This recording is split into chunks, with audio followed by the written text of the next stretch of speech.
Hello there. Welcome to another biology podcast.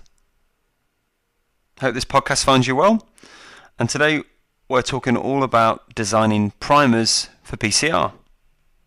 And this is specifically to help those students that are working on Mr. Clay 13biology.wikispaces.com and engaging in a primer design activity. So without further ado, let's get into some biology. This podcast is particularly focused for those people that are working on Mr. Clay 13biology.wikispaces.com and are doing one of the primer design projects on there. So I hope by now those people that are watching this that are doing that have received their data and are ready to make some progress. The objective of this podcast is actually to help you refine a big long list of possible microsatellites and identify the ones that are most suitable for using in a PCR reaction.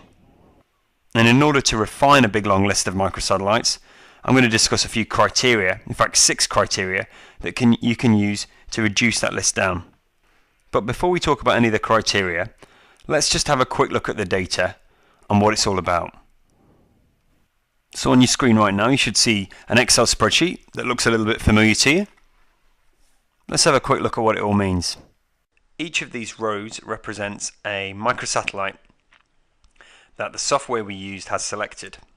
And now we've got to filter through this and figure out which are the best. On here, I'm not going to bother going all the way down to the bottom, but there are 152 in this particular sample. So, like I said, each row represents a different microsatellite.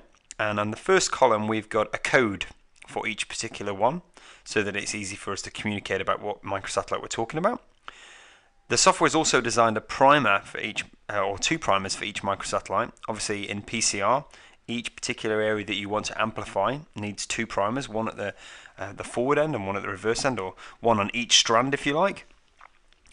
And here's the first primer for this particular microsatellite that's been designed, and there's the second primer. So we've got primer left and primer right. We've also got some other pieces of information. We've got what we call the TM of this particular primer. So the primer left has a TM of 60.223. We'll talk about what TM means in a little while. We've also, we can find out here that it's got a GC percentage. We'll talk about that again in a little while. That's the 55% of this is made up of G's or C's. And we don't need to worry about the left start and the right start. But here we've got the same thing for the other primer that's involved in this particular microsatellite. And we've got again the TM and the GC percentage. That's going to be really important when we're actually trying to narrow this list down to just the primers that are actually going to be useful for our profiling. So what you've seen there is we've got a list of potential microsatellite regions that could be really good for our DNA profiling. There may be hundreds. In our example that we've just seen, there was 151 different microsatellites to choose from.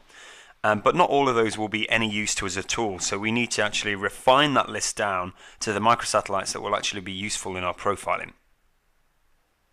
And to do that, what we do is we screen the potential microsatellites against a set of criteria to find out which ones will be useful and which ones won't. So we'll eliminate them basically if they're not matching the criteria that we want. And we're going to use 6 criteria by which to refine the microsatellite regions that we've got. So let's have a look at them in turn. The first one is the length of the primer. And as it says on the screen there, the primers should be between 18 and 30 bases in length. So when we're looking at any particular microsatellite and judging it for its suitability, one of the first things we need to do is actually to look, is it the right length? So we've obviously got 2 primers for each microsatellite, and we basically count the number of bases in each of those primers, and if either of those primers have less than 18 bases or more than 30 bases, then we'll basically eliminate it straight away. Now on the screen right now you'll see that we've got a primer there, and you can see the code on the left hand side, and then you've got the first primer for that microsatellite, and it's going in C, A, C, G, T and so on. Now if you actually counted those up, you'd see that it was only 17 bases long, which means that we can eliminate that microsatellite straight away because the primer for that particular microsatellite, or at least one of the primers for that microsatellite, isn't of the right length. So we need to check all the microsatellite areas, or all the microsatellite regions that we've got, and check to see if the primers that we've got for those microsatellites are the right length, and then eliminate the ones that aren't. Now the second criteria we're going to use is what we call the primer melting temperature. And as shown on your screen there, it's also like abbreviated to TM, and you can see the M sort of in sort of a subcase there. Now let me start by actually explaining what the primer melting temperature actually is. Now, as you know, or you should know by now, that during PCR, the first stage is actually what we call denaturing or denaturation, where the temperature is increased, and that causes the double-stranded piece of DNA to separate into two single-stranded pieces of DNA. And the diagram on your screen sort of shows that as the temperature increases, the likelihood of the DNA double strand actually separating into two single-stranded pieces also increases. So the higher the temperature, the more likely it is to split up. Now, what's interesting about DNA is there's not one temperature that all DNA denatures at. So there's not one temperature that will allow all double-stranded pieces of DNA to actually separate into the single strands. And there are actually a number of different things that actually affect how much heat is required to separate DNA. For example, how many G's and C's are present. If you look at your screen right now, you'll see that you've got a diagram of DNA there, which I'm sure you're familiar with, and you can see the bases in the middle. Just have a quick look. What do you notice the difference between G and C and where A and T are bonded together? I'm hoping you can see that between C and G bases there are 3 hydrogen bonds compared to only 2 between A and T. So if you've got a piece of DNA that's got a high proportion or high concentration of C or G bases, then you're going to have more hydrogen bonds for that particular strand of DNA, and it's going to require more heat or more energy to actually separate them. Which means the primer melting temperature is actually increased. So very simply, the primer melting temperature is actually the temperature that's required to separate the two pieces of DNA where the primer is actually going to bind. Now the important thing for you to remember is that primers should have a TM of between 55 degrees C and 72 degrees C. So once again, you go through the microsatellites that we've got, you check the TMs for each of the primers for each microsatellite, and if any primer has a TM of under 55 or over 72 degrees C, then you can immediately eliminate that microsatellite from your search. Okay, so now on to the third of the criteria. And this is what we call the TM difference, or at least that's what I've called it. So by now we should be familiar with this idea that for each microsatellite there are 2 primers. And each primer has its own melting temperature, or TM. Now the third criteria dictates that the TM, or melting temperature, for each of the primers for one microsatellite should be within 5 degrees of one another. And if you look on your screen right now, you'll see we've got a couple of rows from the spreadsheet there, and the bottom row that's highlighted with the 2 cells in yellow, you can see you've got a left TM, that's the melting temperature for the left primer, and you've got a right TM, which is the melting temperature for the right primer, and you can see that there's a difference there of over 7. So because there's more than 5 degrees difference between the 2 melting temperatures for those 2 primers, then we would eliminate that microsatellite. Okay, so moving on to the next criteria, number 4, we've got GC concentration. Basically, this criteria dictates that all primers should have a GC concentration between 40 and 60%.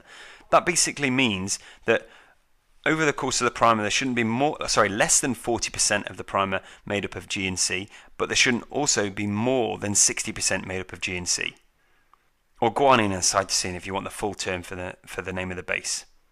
So looking at the data on the screen right now, we can see we've got the left-hand column there is the left GC percentage, and the right-hand column, the right GC percentage. And we would basically use that information to identify if we've got any primers that had a GC percentage of less than 40 or more than 60.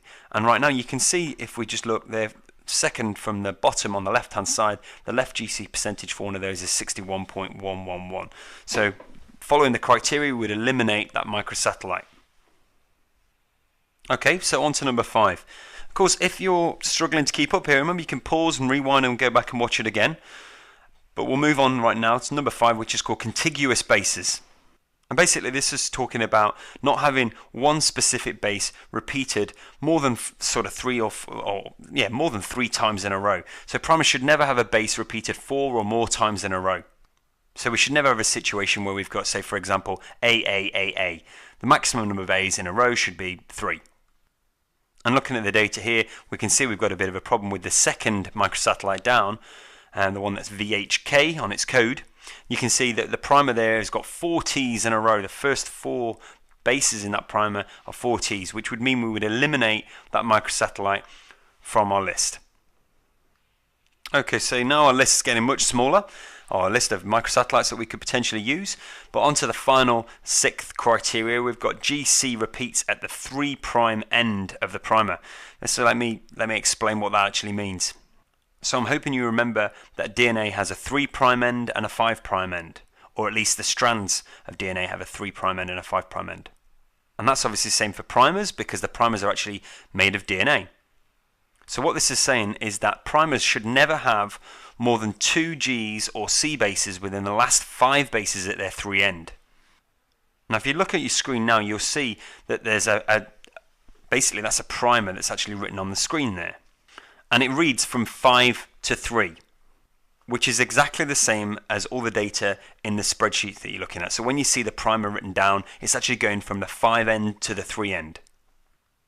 And this criteria is really concerned with the 3 end of the primer and ensuring that there's not more than 2 C's or 2 G's at any 3' end of a primer. So the primer on your screen there, you can see it's got 3 G's bases within that last 5 bases at the 3 end. So without a doubt, we would eliminate this microsatellite from our list of possibles. So they're the 6 criteria that you're going to use to actually refine that list of primers down, so that we can make sure that we only use the best microsatellite regions for our DNA profiling. Okay, so obviously the data that you've been given, or you're going to be given, is going to be in the form of an Excel spreadsheet, and there's a good reason for that. Obviously Excel is a piece of software that allows us to handle lots of data efficiently and accurately, and that's exactly what we want you to do here. So to be honest, you could go through all 150 or 900 or however many primers or microsatellites you've got to choose from. You could go through each one of them manually, searching through, counting the number of repeated bases and identifying the numbers that are over 40 or under 60, whatever. But basically the point of actually putting them on an Excel spreadsheet is so that you actually use the software to be more efficient and more accurate, just like scientists are in the real world. So I've got the spreadsheet here on the screen that you can see, and just for example, one simple way that you might want to do it is to use formulas.